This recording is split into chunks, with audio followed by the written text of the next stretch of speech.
Greetings once again with your roving microphone on the Oral History Project. This is Ray Mofield, and we're doing our broadcast today from the home of George Culp, and we're going to interview Mr. Marvin A. Culp, his father.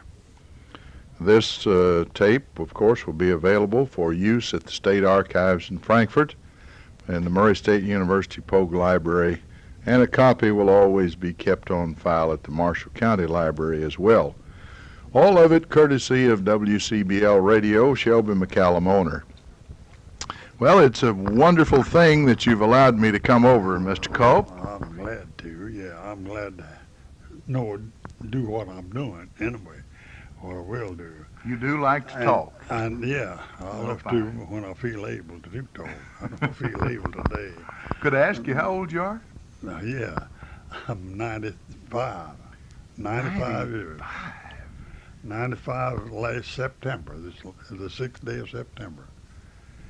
Well, 95. he looks as young as I do, maybe even younger. Well, I'm 95. And you were born in what county? In Marshall County. Yes, sir. Yeah, born in Marshall County, and about 6 or 8 miles to Benton. Which side of Benton? It's on the south, on the east side. On the east side. On the east side, close to Hamlet Church. All right, I'd like to get a little bit on the tape for the benefit of our genealogy people. They like to know who your parents were. Who they were? Yes, sir. Will Culp. Yeah. And W.J. Culp. That's the way that is his initials. Culp. Yeah, Will Culp. And Roseanne Culp.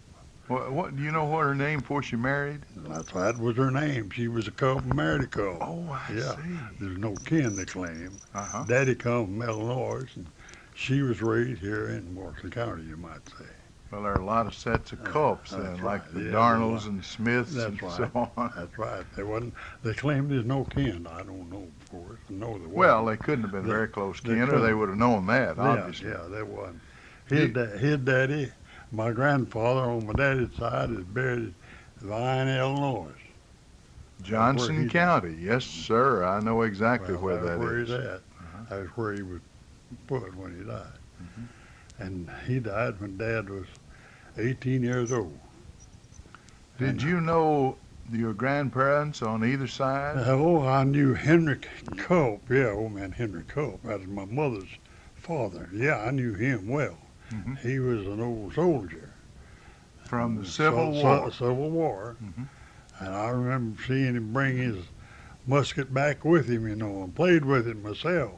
I thought it was a great thing for me to look at and talk about. Well, of course it was. And he told me all about it, how they done it, and I asked him if he ever speared anybody with that bayonet on the end of the barrel. He said no. He said, I never killed a man that I know of. Said, I've shot at him, but I don't know whether I killed him or not. Said several men were shooting at him. Said, I don't know if I killed any of them. So that's all I know. Well, I believe I'd rather be in that shape as to... Well, that's what he said. He says, I'm glad I don't know. And his brother was killed for deserting the army. His brother was with him. And they deserted down here at Hickman, where is it, George? Columbus. They is stationed there. His regiment was. Were they with General? They was looking for some boats up the river to see. And they had stretched a string. They had stretched the big chain across the river between Columbus and to Belmont. stop them and hold them up while they could fight. And finally, they broke the chain. Well, the chain's still there, part of it. I've seen it. But he was killed. His brother was killed for deserting the army and was buried there on the ground somewhere. I reckon they've got a burying place there somewhere where the soldiers was buried. Yes, sir. I know they have. And that's all I know about that. I've heard Grandfather speak of it. That's all I know. And well, do you or George or any of the family know what kind of a name is Culp? Is it German or English? Or no, it's Irish or Scotch? Or? Huh? Sort of Dutch, isn't it? No, it's, oh, I can't. That's all right. We'll just German name. It's a German name. yes, Yeah. sir. Uh-huh. I know my brother sent to find out to Washington where we came from the old country, Mhm. and said we got our name from German. Yes, sir. And so I guess that's what it is. I don't know. Where did you go to school? Well, my first school was at out here at Clark Schoolhouse, the old Clark Schoolhouse, an old red school. I went there a month, Yes, sir. and it's so cold I had to walk a mile and a half. You don't happen to remember your teacher, I guess. You just went I along. ought to, but he lived at Scale, I know. Mm-hmm. But I've forgotten his name. I know I've seen him afterwards, after I'd got grown. He lived at Scale and died there, I think. But I don't remember calling the name. I just don't remember. There were about 50 different one-room schools, I think, in Oh, Marshall there County was at a that bunch of time. And they only had 4-month school then, at that time. Yes, sir. And the weather got so bad, Mother and Dad wouldn't send me that distance walking. That was my first school. Mm-hmm. And I was 6 years old at that time.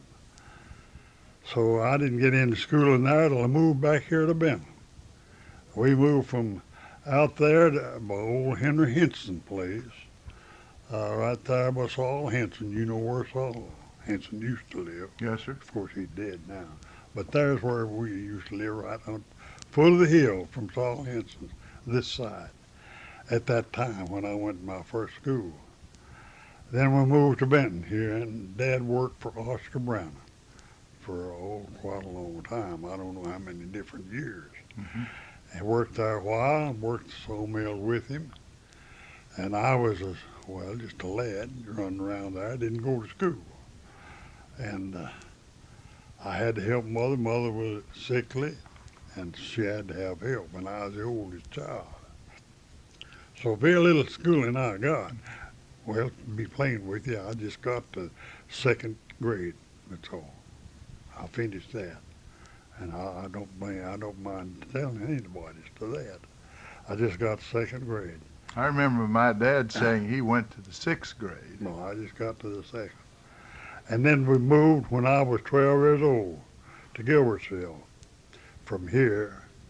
Dad used to work here with the railroad.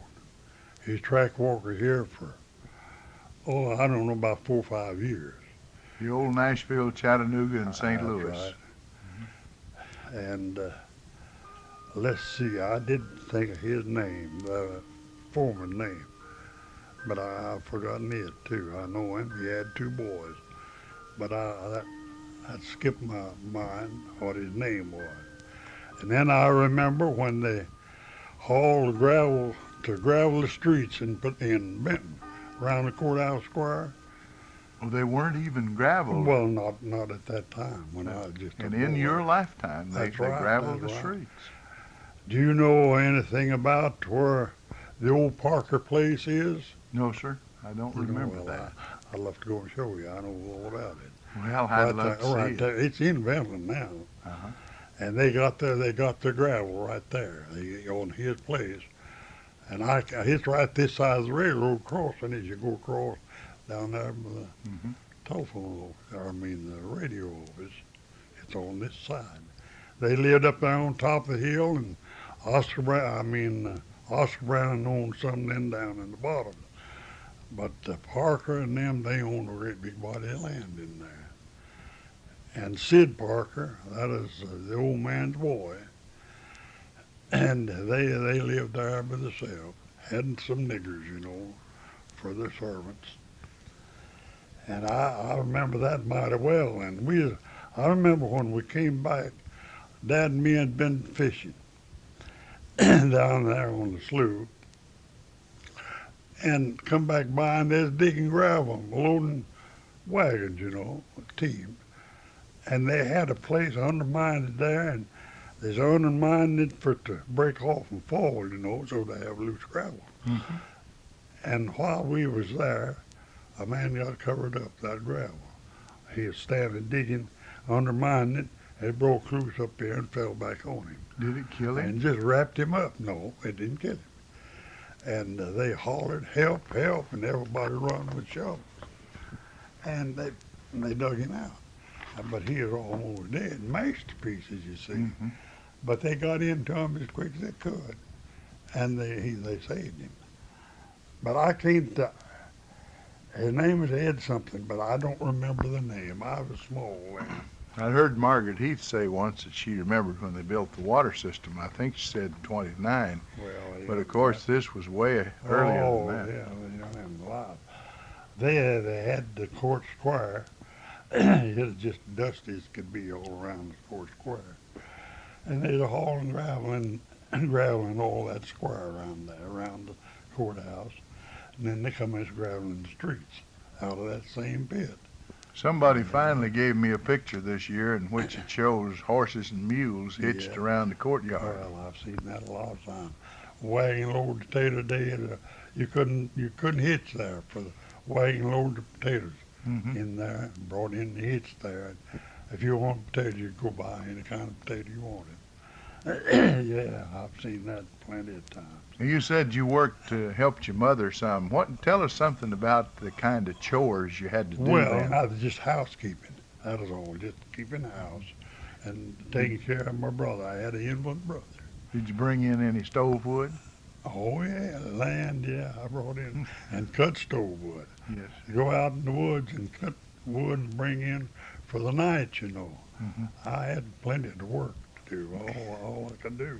Water to draw? Had water to draw and go down, well, I had carry water from a spring about a half a mile for our using water, you know, drinking. Mm-hmm. Now we'd catch water in barrels to wash and things like that. And we had a creek that we wash out of a lot of times when it wasn't too muddy. So that, yeah, I've seen that time lots of times, and that packed water. Rainwater was soft for Yeah, washing, but yeah. did you ever get any wiggle tails in the barrel? Oh, yeah, in the barrel, they would if you didn't cover them up. Mhm. And if it got too hot, you'd have them anyway.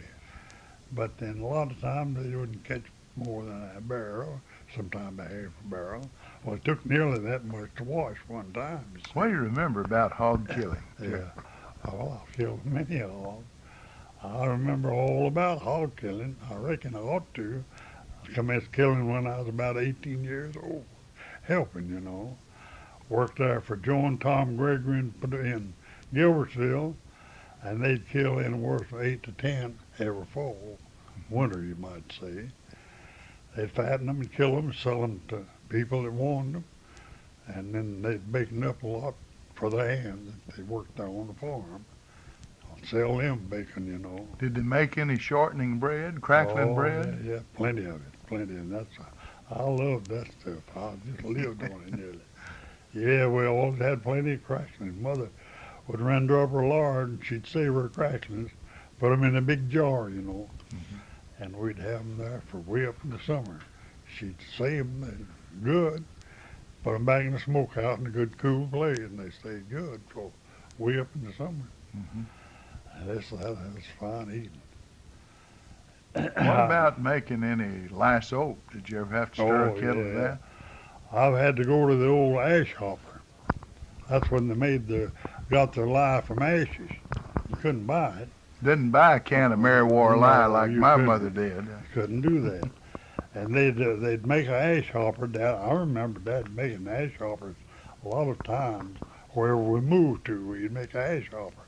We'd put our ashes in that ash hopper, and if it didn't rain, we'd carry water with them until it'd run out through that little pipe, you know. When it drained out, that Boy, was lye. That was lye, and it's just as red as it could be. And boy, you talk about eating things up, it would. And it was strong, and it'd make soft soap. It wouldn't be hard. They finally, my mother got to making hard soap then, because she could buy some lye, put in with it. And then she'd put in a lot of grease or butter or something like that, and make it a little stronger with grease, you know. And she got to where she could make it in blocks, you know. But that Grasshopper lie. It is greened all the time, and it's just as red as could be. And keep that away. You can put it in a barrel or a keg. We had a big keg. Mhm. She run in, and after she made it, and we'd just go there and dip our fingers down in there and wash the gum off our hands where we're working tobacco. Boy, it'd clean them too. Now, tobacco gum doesn't come off real easy. No, it doesn't. No, indeed. Now that'd take it off. It'd take anything off. Telling you the truth, your clothes or anything else. I'm telling you, it is strong. Yeah. I can remember suckering Oh, tobacco, and the hairs on your arm would get well, about like yeah, strings. Yes, sir. But old It Mary hurt, too. Warline soap would I know. bring her off. It'd take it off. I remember that mighty well. Well, sometimes I've heard that they'd use a little bit of that lye, maybe weaken it down some, and they'd take the corn and take the skins off of it and make hominy. Oh, they did. Yeah. Mother made hominy out of it a lot of times, but she'd weaken it down. Mhm. It was too strong. It'd eat the whole grain up if you wasn't careful. But she'd weaken it down when she done anything like that. You pick blackberries? Blackberries, I reckon so. Worked all day out in the blackberry patch, go from one to another, pick them, bring them in maybe a gallon and a half or 2 gallons at a time, you know. Mother, How Well, did you more- and Chiggers get along together? well, we didn't get along very well, but then we managed. The trouble was, I got a pull of them from here down, you might say, wading through a high grass. Mhm. And Mother said, well, Marvin, I don't know what in the world I'm going to do with you. And she'd wash me off with soap, but not that kind of soap. And the soap to wash the hands with, you know. And all. She said, that hasn't done any good. And she said, I will do you good. She went and got her a rag of that old barrel or lye, you know. Wet it good and put a little water on it with it. And I'm telling you, she set me afire where they was eating, you know, it just burnt me up. I said, good gracious, well, they'd rather have the chiggers. And she then come and put the water on it. Uh-huh. That killed them, man. It killed every one of them. And I thought, well, Yes, sir. but boy, it like to set me afire. Well, after you moved to town and you got up to be a young man, could you tell us things you did for recreation now listen, as a young man? Did you go to My play parties? recreation when I was a young man, we moved to Gilbertsville, and Daddy got a job with 2 brothers that owned 160 acres right there on the bank of Tennessee River, up and down the river. And they lived then out on the first bank, out on the highway. Mhm.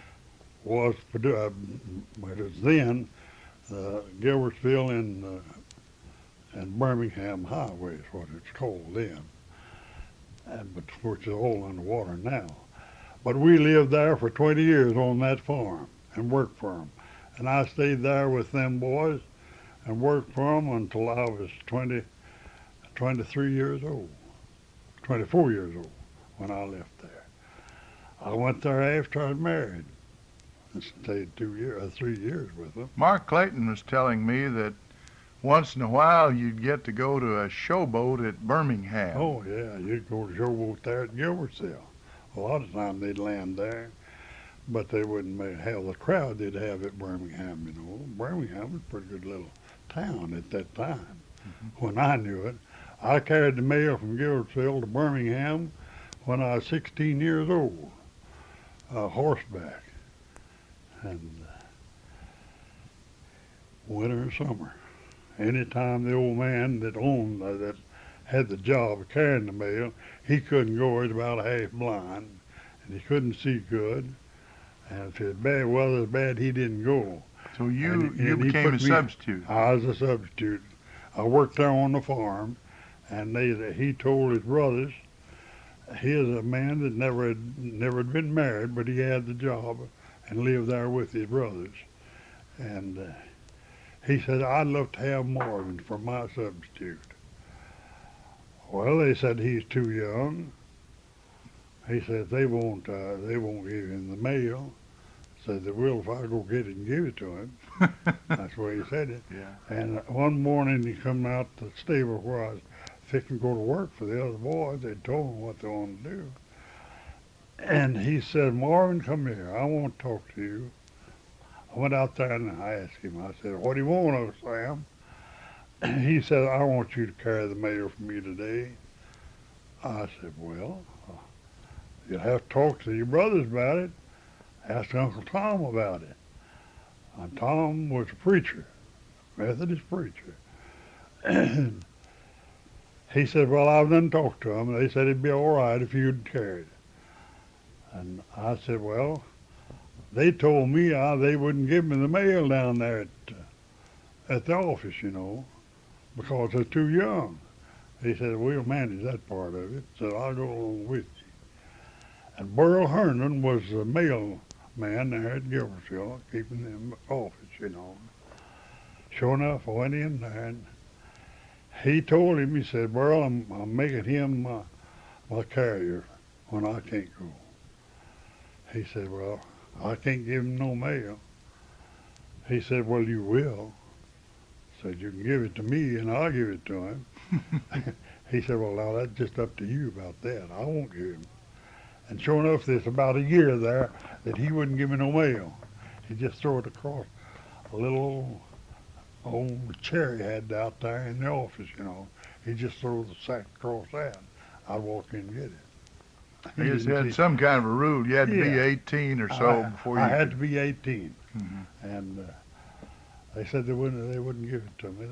Well, the government wouldn't stand for it, That's you know. right. You didn't want people any younger than 18. Well, when I was 18 then, they'd give it to me. I carried it, I don't know at the time. Winter and summer. Did you enjoy carrying the mail? Oh, yeah, I enjoyed it because I loved to ride the horseback, you know. That's the only way we carried it. Throw a saddle across the back of my saddle, you know, and buckle it on, get on a horse and ride. McEwen was one post office we had there. That was the only stop I had, only delivering mail whenever they'd hang. I'll tell you how we had it when we carried it to the people along the road. They'd make them, just a kind of a horse, I called it, set them a post here and hang out a place there. And we'd get these old sacks. They'd make a sack for their mail and put their name on it. And they'd hang it on there, and I'd pick it up and take it to the office. And the fellow there at the office get his mail if he got it, put it in his sack. Well, I had to take it out there, hang it on his stake, you know, that he had out there. And that went on for about 5 years. It didn't have boxes like now. No, wasn't no box. There wasn't thought about a box. Well, that's one of the most interesting stories I've ever heard. Well, I've never heard that before. Well, that is carried on that route. That is called the Old Star Route. That's what they called it. And finally, after old Sam got too bad to carry the mail, he was too old. He couldn't carry it. And of course, he gave it up, and Ezra Hall took it over from him. And he carried it till he died, you might say. And then it was a rural. They turned it into a rural. And you had to put up a box, and he put your mail in the box. But then he didn't carry it like we did. I carried it. I'd go there and just nearly free my feet. I went in there one morning. It froze. It rained on me going to Birmingham. And got my shoes wet, you know. And starting back, it come in sleeting and snowing. And my feet froze to the stirrups. And I got to McEwen. I just rode up to the porch and hollered. I said, come get the bags. I can't get out of here. I just can't get out off the horse. And the lady that was in there at that day, she come to the porch and got the bag and went in, went through them. If there's any mail there or mail something, well, she put it in and brought it back. I fixed it on my saddle. I didn't have to get off. Yeah. So when I got to Gilbersville, I couldn't get off there. I hollered for Burl Herndon to come help me off. And he come to the porch and got it, and I just tied my horse to the porch post, you know. And Take a tobacco stick to break it loose, huh? he said, Marvin, he says, your feet's froze. I said, yeah, they're froze. They're froze to these stirrups, and I can't get the stirrups off. He said, well, I'll get them off. And he went and got his poking stick. He had the stern his fire with in the stove in the house. He went out there and beat on that stick, broke them loose, you know. I didn't feel it, just a jar. And he carried me in there. It And must have been painful when that started warming up. he went out there and he had the barrel sitting on the outside. And it got full of ice water, or water in his ice then. He broke the ice and brought a great big pan of water there. And he said, I'll pull them shoes off and stick your feet in here. I said, well, it won't burn, I'm sure. He said, no, it won't burn. Yeah. But, and it didn't. It didn't burn. It didn't hurt me a bit till it began to thaw a little. Yeah. And then, boy, I just couldn't understand it thaw. Yeah. But he got me some warm water there on the stove then and sort of softened them up, you know. They come to feeling, blood coming circulating. Yes, sir. And I made it fine. I told Uncle Sam about it. I said, Uncle Sam, next time I go, this kind of weather, I'm going to wear a long overcoat that's come down over my feet. Well, So- we need to, you were working then and you said yeah, you passed 23 yeah, or so. yeah. When did you get married? I got married when I was 22. 22. And your Well, I wife was going on 23 when I married. was my a wife, Culp, she's as you 19. said. She's 19. No, my wife was Holly. Oh, that's right. My wife. Your mother My was mother was Culp. was Culp. My wife was a Holly. Mhm. Tom Holly's girl. You knew Tom. Yes, sir. And Lum, too, and all of them. Mhm. Well, Tom Holly was her father. Now, how many children did you have? I had 4. 5, you might say. The first one was born dead Mhm. and never did breathe. Are they living now, any of them? Well, all of them lived Of course, with the George one. is living, George obviously. and James and John, you know John, and the girl. I've got 4 living, 3 boys and 1 girl. Are they all within striking distance of Benton? The farthest one is, James, George's twin, and is at Lubbock, Texas. He's in Lubbock, Texas. He's a teacher out there at, what is the name of the school, George? Texas Tech, Texas Tech. the Red Raiders. That's right. That's where he's at. A wonderful school. Oh, he's been there. How long has he been there, George? About 15 years. Something like 15. He's ready to retire. I left out in 3. And What does he teach? Do you, well, what is he now, George? Do you remember? Teaches English. Huh? English. That's in what the he- English department. Well, that's He wonderful. teaches. He's taught that all the way through, Uh-huh. and he taught at Abilene first. That's where he got his doctor's degree. Well, he got it at Nashville, his doctor's degree, Yes, sir. but he got most of his schooling in Texas, Mm-hmm. at Abilene. Yes, And then sir. he taught there at Abilene for a long time, and then he decided he'd go up the other place, and he's making more money, and that's where he's at now. He'll retire next year. Talking about money, when you were first started working, what was a good day's pay? Wasn't Well, anything now like it li- is now. Now listen, when I started, I worked for Oscar Brown and sucker tobacco for 15 cents a day. Mm. But now I was just a kid, you know. I just suckered. I wasn't killing no worms. I some green, and my daddy was doing the worming and suckering one. Some of those are pretty long days, though, Oh, weren't they? yeah. Well, from sun to sun, that's what it is, or was. And That was about 14 hours in the summer. I worked right in between them. I pulled suckered off of this row and suckered off of that. I paid no attention to any worms, and they was bad that year. And Did you ever take the down row gathering corn? oh, Lynn, many a time, yeah. And get behind, and couldn't keep up. That is Yes, harder sir. than the. Oh, well, harder than 2 rows, yeah, always. My dad and Oh. Corbett Tucker they'd gather corn, Yeah. and they each took the row standing up, and Yeah, they could stay ahead of me. well, of course you could. Anyway, because what corn they missed, well, you picked it up and put it away in yourself. That was it. Oh, I had a lot of fun that way when I was young. We'd gather about 3,000 bushels of corn every year off of the land that they cultivated. Do you remember any of the stores around the area about that time, who the merchants were and what Benton was like maybe? Or? Well, no. There at Gilbersville, we had 3 or 4 stores, small stores, wasn't big stores, but they're pretty good for us. Mhm. But I don't recall. There's one Jones that owned a store across the old railroad, where the old railroad used to be. And there's a Jones fella that don't run that, and he had a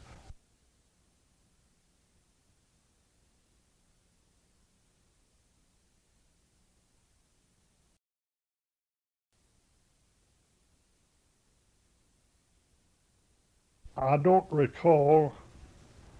There's one Jones that owned a store across the old railroad, where the old railroad used to be. And there's a Jones fella that don't run that, and he had a pretty good store. He had groceries and dry goods too. And then there's one on this side of the new railroad after they put it in, Helsley, Mhm. fellow named Helsley. He had a pretty good store. And then there's just some little knick-knack jobs around. Well, I didn't call them much for a store. It's 2 big stores about all we had in Gilbersville. Yes, sir. But that fellow John Helsley, I don't remember, he come from up about, beyond Hopkinsville, somewhere up in there, down there, and bought and run this store for a long time after they commenced building the road anew, built this new bridge. Well, Mr. Culp, we're about to run out of time. Do you have anything special you want to get Well, on not before that we I quit? know of. I'm just talking at random, sort of, the way I'd come to my mind. You've been very I don't good. know. I don't think I've done very much. But there is one thing. I would love to call back those times. I love them times, but it's a hard time. They was the hardest times I ever lived through. And yet But we got through. Yet you were happy. I was happy. I was happier than I am right now as to that. So happiness course. doesn't really depend on wealth, No, does it? it doesn't. No, it does not. So I'm very happy that I'm living as long as I have. The Lord's been good to me. Well, he certainly has. he's been In good. 95 years. I've never drank a drop in my life to get drunk or anything like that. Mhm. Doctor prescribed whiskey for me a time or two. I've come out near dying with pneumonia a time or two, and he said that'd be the best thing. And Dr.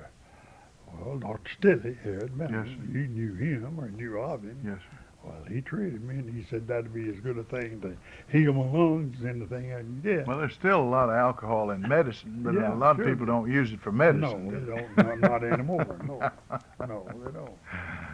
Well, I certainly have Well, enjoyed well, this immensely. Well, I've enjoyed talking to you. You're a great person to talk to, and we could go on 3 or 4 more hours, Well, I believe, know I can think of things that I'll think of after you're gone. that you too. wish you'd said. Yeah, I do. Maybe we'll have to come back another know. time and make another Well, tape. maybe you won't. I don't know. Thank you so much. This is Ray Mofield, and we've been interviewing Mr. Marvin Culp here at his son George's in Benton, Kentucky. We return you now to our studios.